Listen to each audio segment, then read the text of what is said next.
Hi everyone, welcome to my channel. So in this video, I'm gonna share my whole routine which I am following for upcoming bank exam 2026, and I'm working on it so that I can excel my main marks in mains because my pre is okay. I've cleared many pre, so I have got to know like how to crack pre, but still I have to work upon that. But I haven't cleared SBI pre. That's very important. Like I have to work for that because SBI pre clearing is really tough, so I have to work for that. So first I'm going to make this to-do list because it's important.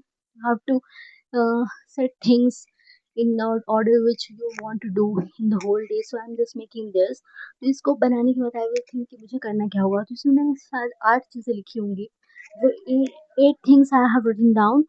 तो उसमें सबसे important चीज़ें हैं like reading current affairs and then reading current affairs, and there are things mock test and arithmetic revision, because arithmetic is very important. arithmetic इतना important है कि exams में कभी कभी ऐसा होता है कि DI थोड़ा सा ज़्यादा टफ होता है, स्पीड मैथ से क्वेश्चंस आए नहीं होते हैं, तो we have to work on arithmetic. और जिनके arithmetic स्ट्रॉन्ग होते हैं वो बहुत अच्छा परफॉर्म करते हैं. दैट्स द रीज़न कि बहुत सारे लोग इनका पॉइंट बहुत अच्छा होता है. लाइक अगर सर का बात करूँ तो जैसे करियर डिफाइनर में जो सर हैं, तो उनका कितना अच्छा अरिथमेटिक है, तो उनकी वजह से उनका क्वेश्चन मतलब बहुत अच्छे मार्क्स आते हैं मैथ्स में. क्वांट वो तो वैसे एजुकेटेड हैं, बट फिर भी स्टूडेंट्स में भी जिनका बहुत अच्छा होता है arithmetic, they get a lot of like good marks. तो अरिथमेटिक हमें स्ट्रॉन्ग करना ही होगा. और एसबीआई में मतलब अरिथमेटिक क्या हुआ था कि पिछली बार I have given like mock test, and I have also appeared for the exam. तो उसमें क्या हुआ कि बहुत सारे variable based questions I have got. तो वेरिएबल बेस्ड क्वेश्चंस होते हैं लाइक प्रॉफिट इन लॉस में भी हर चीज़ में वेरिएबल तो होगा ही. एक कहेंगे दो भी वेरिएबल्स होते हैं. तो वेरिएबल देखने के बाद हमें क्वेश्चन सॉल्व करने का मन ही नहीं करता, बिकॉज थोड़ा सा टफ तो हो ही जाता है वेरिएबल देखने के बाद. तो इसमें क्या होता है कि हमें बिल्कुल तो अगर अरिथमेटिक भी स्ट्रॉन्ग नहीं होगा और डीआई तो टफ आएगी ही.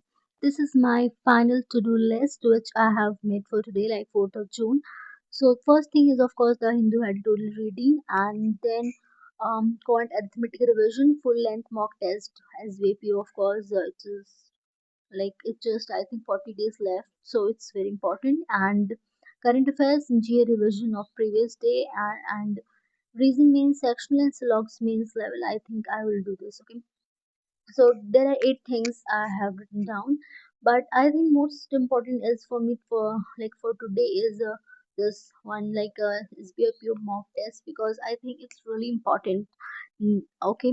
So first I will do this quant arithmetic revision, then full length mock test, and then of course editorial reading, current affairs, GA revision. There are so many things, but first I will do only these two. These two are very important for today. Like I will make these two, then I will try to do anything else. तो guys I have like made this my to do list. उसके बाद मैं करूँगी breakfast, because it will be energetic thing for me. Like कभी कभी ऐसा होता है कि मैं 4 से 5 घंटे स्टार्ट में पढ़ती रहती हूँ मॉर्निंग में, and I just don't go for breakfast and all. तो उससे क्या होता है कि मुझे बहुत ज़्यादा वीकनेस आने लगती है. कभी कभी तो ऐसा होता है कि मॉम बहुत सारी चीज़ें रखी होती हैं खाने के लिए, लाइक निकाल के रखी होती हैं कि खा लो, और मैं पढ़ाई करती रहती हूँ. मैं बिल्कुल ध्यान ही नहीं देती हूँ. कभी-कभी तो मैं ऐसा पढ़ती हूँ कि लाइक मैं बहुत देर तक पढ़ रही हूँ, 8, 9, 10 घंटे भी पढ़ लेती हूँ, और कभी-कभी मैं बिल्कुल भी नहीं पढ़ती हूँ, लाइक पढ़ाई के टच में ही रही रहती हूँ. तो इससे क्या होता है कि it's very bad habit. Like जितनी भी सम लाइक अगर I have to succeed in my this exam और anything else, I have to be regular, I have to be consistent, because this extremeness will not any more. तो हमें रोज ही question solve करने होंगे, like arithmetic के question और DI solve करनी होंगी, स्पीड मैथ्स भी सॉल्व करना होगा. तो इससे क्या होगा कि हमारा स्पीड मेंटेन रहेगा, और एग्जाम में हमें मतलब बहुत ज़्यादा अनयूजुअल फील नहीं होगा, and we will be like confident, और हमें वहाँ पे चूज कर लेंगे मतलब इजी क्वेश्चंस, और फिर हम सॉल्व कर लेंगे, हमारा एग्जाम ठीक भी हो जाएगा. तो दिस इज द वे. तो अभी मैं कर रही हूँ इसी क्लास लाइक अरिथमेटिक की. ये क्लास 5 आवर्स की थी, जो कि सर ने अभी 7-8 दिन पहले आई थिंक ये क्लास ली थी. तो इसमें मिक्स क्वेश्चंस हैं, लाइक अरिथमेटिक से हर एक चैप्टर से क्वेश्चन है. तो पहले परसेंटेज के क्वेश्चंस थे अरिथमेटिक के थे, sorry percentage and then profit and loss. Percentage में ऐसा हुआ ना कि क्वेश्चन तो बहुत इजी थे. लाइक एक क्वेश्चन में मैं स्टक हो गई थी, बिकॉज उस क्वेश्चन में क्या था कि एक वेरिएबल था, और यहाँ पे उसमें ये था कि मतलब कि कोई 30% अपना स्पेंड कर दे रहा है, फिर उसकी वजह से उसके बाद जितना बचा उसमें y% का करा स्पेंड। तो ये थोड़ा-सा टफ मतलब मॉडरेट साइड में हो गया था और सर ने उसको बहुत अच्छे से एक्सप्लेन भी किया था। तो ये वाला क्वेश्चन मैंने थोड़ा-सा टाइम लगा तो जिसकी वज़ह से मैं बहुत देर तक I have wasted lot of time because of that. But इससे जब टाइम वेस्ट होता है तो कहीं न कहीं हम सीखते ही हैं कि कैसे क्वेश्चन सॉल्व करें बिकॉज़ इससे हमें थोड़ा तो आइडिया हो ही जाता है। तो ये प्रॉफिट एंड लॉस का और परसेंटेज का इन दोनों टॉपिक्स का मैं आज कर लूँगी। पूरी क्लास में नहीं ख़त्म करूँगी मैं 45 मिनट्स का या फिर मतलब 1 आवर का कर सकती हूँ क्लास, लेकिन पूरा तो नहीं करूँगी बिकॉज़ उससे मेरा पूरा टाइम क्वांट में ही चला जाएगा और मैं और सब्जेक्ट्स को टाइम नहीं दे पाऊँगी। I have to be honest with all the subjects. I can't give more importance to any particular subject that would weaken my main section, of course. So I can not do that. तो ये मैं कर लूँगी and then I will have lunch and then I will think कि उसके बाद मुझे क्या करना है। जितना टू डू लिस्ट में लिखा है कोशिश करूँगी मेरी सब चीज़ें कंप्लीट हो जाए।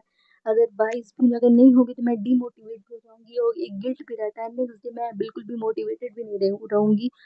सो I have to be honest with my self.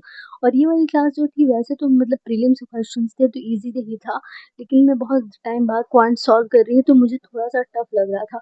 मतलब बहुत टाइम के बाद मतलब कि 2-3 दिन से मैं सॉल्व कर रही हूँ, लेकिन उसके पहले क्या हुआ कि आरआरबी क्लर्क का एग्ज़ाम जब से हुआ तो आई वॉज वेरी फ्लेक्सिबल, मुझे बिल्कुल पढ़ने का मन ही नहीं कर रहा था। तो और फिर मैंने आरबीआई असिस्टेंट के लिए थोड़ा पढ़ा, बट आरबीआई असिस्टेंट का लेवल बहुत कम था तो इसकी वजह से मुझे बहुत ईजी क्वेश्चन सॉल्व करने पड़े थे। तो अभी थोड़ा-सा क्वेश्चंस का लेवल जैसे बढ़ रहा है तो मुझे सॉल्व करने में थोड़ा-सा प्रॉब्लम हो रही है, बट अगर मैं 4-5-6 दिन लगातार पढ़ लूँगी ना, तो ये मुझे बहुत ईज़ी लगने लगेगा और मैं आराम से कर लूँगी। तो यही मेरा इसका मतलब है कि मैं थोड़ा-सा रेगुलर बनी रहूँ और डेली मैं पढ़ती रहूँ। अगर मैं डेली पढ़ती हूँ तो मुझे बहुत अच्छा लगता है, लेकिन अगर मैं एक भी दिन पढ़ाई स्किप कर देती हूँ, तो मुझे बिल्कुल पढ़ने का मन नहीं करता। तब मैं बिल्कुल बेसिक थिंग्स भी नहीं पढ़ती हूँ। अगर मुझे कोई टेबल और ये सब स्क्वायर्स वगैरह भी रिवाइज करने के लिए कोई बोलता है तो मैं बिल्कुल नहीं करना चाहती हूँ, लेकिन मैं पढ़ना ही नहीं चाहती हूँ एट ऑल। तो यही एक्सट्रीमनेस है जिसकी वजह से मेरा सिलेक्शन आई थिंक 2025 में नहीं हो पाया है, बट 2026 में मुझे बिल्कुल रेगुलर ही रहना है। और मैं व्लॉग्स भी डेली अपलोड करने की कोशिश करती हूँ, तो उसमें क्या होता है कि कभी कभी मैं नहीं कर पाती हूँ, बट कोशिश मैं करूँगी। Okay, so guys, I have taken a break and I will now have lunch, and I have just made very simple things today like dal rice and that in the form of rice, and recipe will be my mom's recipe, like a special thing recipe where I will add some different type of masalas and all. And after lunch I haven't decided yet like what I will do, like I will take a nap or not, but let's see if I'll be like have an energy like to study, then I'll study, otherwise I will take a nap of for half an hour, then I will restart. Okay. So first I will have lunch.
तो guys मेरा lunch हो चुका है and after lunch I am giving this like मैंने एक mock दिया था और ये था आईबीपीएस पीओ का लाइव मॉक। मैंने सोचा तो था इस बार पीओ का देने का, बट अगर मैं डेली मॉक अभी से देना स्टार्ट कर दूँगी तो मेरे मॉक्स खत्म हो जाएंगे। तो मैं सोच रही थी लाइव मॉक्स का मैं थोड़ा सा यूज़ कर लेती हूँ, इससे क्या होगा मेरे मॉक पैसे लेंगे। और लाइव मॉक देने से बहुत सारे फ़ायदे होते हैं, like you be get to know कि हम मतलब स्टूडेंट्स आगे हैं, बिकॉज वहाँ पे बहुत सारे स्टूडेंट्स देने आ जाते हैं एग्ज़ाम। ठीक है, तो मतलब मॉक टेस्ट तो यहाँ पे हैव गॉट 65.21 मार्क्स और ये मेरा बहुत ठीक तो नहीं हुआ, बट बहुत सारे टाइम बाद दे रही हूँ तो ठीक ही था। तो इसमें क्या हुआ 5 questions I have done wrong 2 quant से थे और 2 इंग्लिश से थे और 1 था रीज़निंग का। तो इंग्लिश वैसे मेरा ठीक-ठाक ही हुआ, like I have got 26.5 marks, तो ठीक ही था, मतलब इतना बेकार तो नहीं हुआ इंग्लिश। इंग्लिश नहीं हुआ बट क्वांट और रीज़निंग में मुझे वर्क करना पड़ेगा, जो कि मैं ऑफ कोर्स कमिंग डेज़ में करूँगी ही। बट मुझे ट्राई करना पड़ेगा कि मैं थोड़ा-सा रेगुलर रहूँ और अच्छे से पढूँ, और इंग्लिश में भी कभी-कभी मुझे हाँ, इंग्लिश अच्छा हुआ है, बट कभी-कभी इंग्लिश में थोड़ा-सा टफ साइड आ जाता है, तो वो भी अच्छा नहीं हो पाता है। तो I have to be like normal, ठीक-ठाक से तो एग्ज़ाम मतलब हो जाए, ये mock test and then eventually exam. तो यही मेरा आज का पूरा रूटीन था। मैंने बहुत सारी चीज़ें करने की कोशिश की और किया भी, मतलब ठीक-ठाक हुआ, तो बहुत सारी चीज़ें हो भी गई। तो आज का तो मेरा यही सब था और कल मेरा फिर से ब्लॉग आएगा, तो जहाँ पे मैं यही सारी चीज़ें रूटीन शेयर करूँगी। Okay, thank you guys, bye-bye.